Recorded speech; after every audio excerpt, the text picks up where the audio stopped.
ક્યાંક ડાયરા મુદ્દે સમાધાન થઈ રહ્યું છે તો ક્યાંક ડાયરા મુદ્દે બબાલ પણ થઈ રહી છે। દેવાયત ખવડને મુદ્દે આપણે જોયું કે સમાધાન થયું, ઘીના ઠામમાં ઘી ઢોળાયું, પણ સામે પક્ષે માયાભાઈ આહિરે મુંબઈની અંદર એક ડાયરો કર્યો, પછી માફી માંગતો વિડીયો મૂક્યો અને એ જ પછી એક વ્યક્તિને ક્યાંક મારવામાં આવ્યો અને એ વ્યક્તિએ પણ પોતાનો વિડીયો મૂક્યો। એટલે ક્યાંક એ સામે આવ્યું કે હવે આ બબાલ છે તે ક્યાંક આગળ વધી છે। શું છે વિગતે વાત કરીએ। નમસ્કાર, આપ જોઈ રહ્યા છો નિર્ભય ન્યૂઝ અને હું છું આપની સાથે રિદ્ધિ। હાસ્ય કલાકાર અને લોક ડાયરાનું એક જાણીતું નામ એટલે માયાભાઈ આહિર, કે જેમનો ડાયરો હતો મુંબઈની અંદર અને ત્યાંથી તેમણે એક નામ લીધું યોગેશભાઈ સાગરનું અને એમને એવું કહેવામાં આવ્યું કે જે યોગેશભાઈ છે એ બગદાણાના મેનેજિંગ ટ્રસ્ટી છે, પરંતુ હાલમાં બગદાણાની અંદર કોઈ જ મેનેજિંગ ટ્રસ્ટી નથી, બધા ખાલી ટ્રસ્ટીને એ જ રીતે પોતાનું આયોજન રીતે કામ ચલાવી રહ્યા છે। એટલે જે બગદાણાના સરપંચ છે એમણે માયાભાઈ આહિરને ફોન કર્યો કે તમારાથી નામ લેવામાં ભૂલ થઈ છે, કારણ કે અહીંયા તમે જો કોઈ વ્યક્તિને કોઈક સારું એવું પદથી તમે સન્માનિત કરી દો કે બોલી દો તો પાછળના લોકોને એવું લાગે કે અંદરો અંદર શું આ બધું નક્કી થઈ ગયું છે, ક્યાંક બીજા કોઈ લોકોને મનદુખ પણ થાય। એટલે પછી માયાભાઈએ મન મોટું રાખ્યું અને એવું કહી દીધું કે વાંધો નહીં, મારાથી ભૂલ થઈ છે તો માફી પણ માંગી લઈશ। અને માયાભાઈ આહિરે એક માફી માંગતો વિડીયો પણ મૂક્યો, પણ એ પછી આખી ઘટના એ રીતે ચર્ચામાં આવે છે કે જો આ વ્યક્તિ જે બગદાણાના સરભાઈ એમણે માયાભાઈ આહિરને ફોન કર્યો અને આ વાત છે ક્યાંક એમના જે દીકરા માયાભાઈના દીકરા છે જયરાજ આહિર એમના કાને પહોંચી। જયરાજ આહિરે ફોન પણ કર્યો અને એ પછી જે આ વ્યક્તિ છે એમનું એક નિવેદન સામે આવ્યું કે મને મારવામાં આવ્યો છે, પરંતુ કોઈ અજાણ્યા શખ્સો આવ્યા અને એમણે ફરિયાદ પણ નોંધાવી, અજાણ્યા શખ્સોની સામે ફરિયાદ નોંધાવી। ક્યાંક માયાભાઈ આહિરે મન મોટું રાખી માફી તો માંગી લીધી, પરંતુ જે વ્યક્તિ મારવા માટે આવ્યા હતા કદાચ એમનું મન એટલું મોટું નહીં હોય, ક્યાંક એમને ખટક્યું હશે, ક્યાંક અજાણ્યા શખ્સોને એવું લાગ્યું હશે કે કેમ માયાભાઈ આહિર પાસે આ વ્યક્તિ છે તે માફી મંગાવી રહ્યા છે, એટલે કોઈકને મન દુઃખ થયું ને આ ઘટના સર્જાઈ। પણ આ બધાની વચ્ચે જ્યારે સવાલ એ થઈ રહ્યો છે કે જ્યારે માફી માંગી અને એ જ પછી રાત્રે જે આ વ્યક્તિ છે એમના ઉપર હુમલો કરવામાં આવ્યો અને આ સમય અંતર દરમિયાન જયરાજ આહિરનો પણ ફોન આવ્યો હશે, આ વ્યક્તિ સરપંચ છે એમને, અને પછી એ વ્યક્તિ એવું કહ્યું કે મારા દીકરા જે ટ્રેક્ટર લઈને જતા હતા એમને રોકવામાં આવ્યા છે। ખેર આ બધી વાત પછી કરીએ, પણ સૌથી પહેલા એ વિડીયો ઉપર પણ નજર કરીએ, સાંભળીએ કે જ્યારે માયાભાઈ આહિરે માફી માંગી અને એ પછી જે આ બગદાણાના સરપંચ છે એમના ઉપર હુમલો થયો તેઓ શું કહી રહ્યા છે, કોણ વ્યક્તિ આવ્યા હતા કે જેમના ઉપર હુમલો કર્યો છે, કઈ રીતે ફરિયાદ નોંધાવી છે। નમસ્કાર મિત્રો, જય શ્રી રામ। હમણાં જ તાજેતરમાં મુંબઈ કાંદિવલીમાં 24 ડિસેમ્બરનો જે કાર્યક્રમ હતો એ કાર્યક્રમમાં મારે એક જાહેરાત કરાણી બગદાણા વિશે અને એમાં મેનેજિંગ ટ્રસ્ટી શબ્દ મેં વાપર્યો અને મને હમણાં જ નવનીતભાઈ સરપંચશ્રીનો ફોન આવ્યો, એમણે મારું ધ્યાન દોરાવ્યું કે ભાઈ હજુ કોઈ મેનેજિંગ ટ્રસ્ટી નથી, બધા ટ્રસ્ટી જ છે। તો મારે તો મને ખબર નથી કોણ જે કઈ રીતે છે હું, પણ મેનેજિંગ ટ્રસ્ટી શબ્દ મારાથી જે બોલાણો એ મારી ખરેખર ભૂલ છે, જાહેરાત કરી એ બાબત।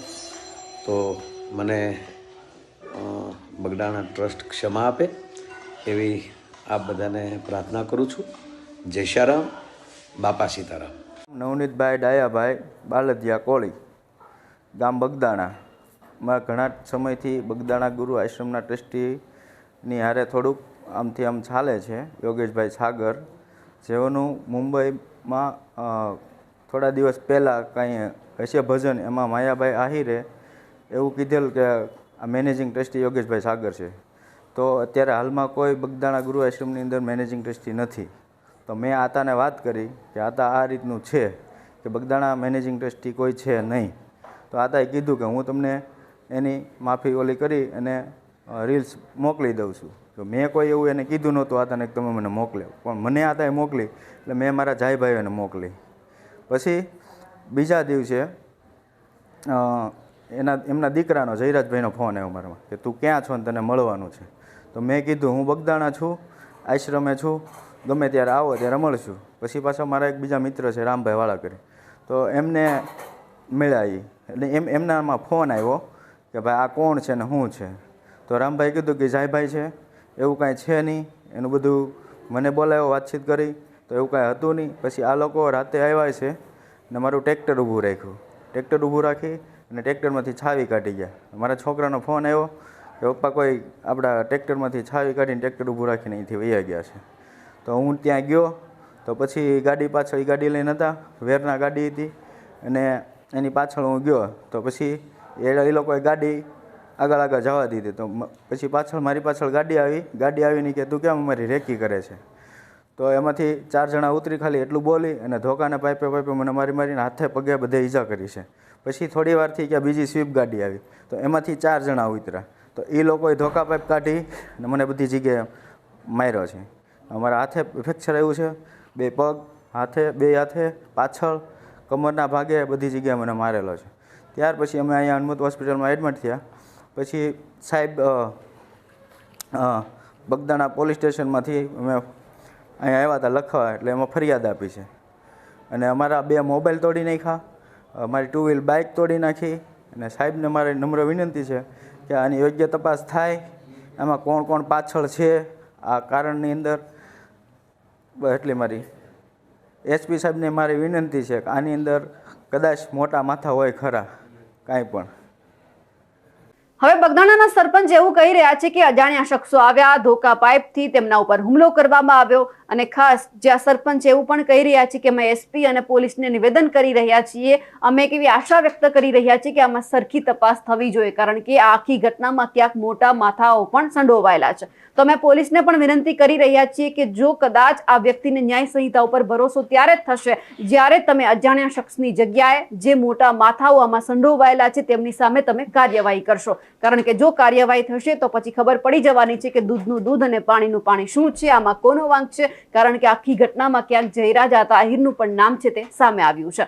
અમારા અહેવાલને લઈને આપનું શું માનવું છે કમેન્ટ કરીને ચોક્કસથી જણાવજો. સાથે જ અમારી નિર્ભય ન્યૂઝ ચેનલને લાઇક, શેર અને સબસ્ક્રાઇબ કરવાનું ભૂલશો નહીં. નમસ્કાર.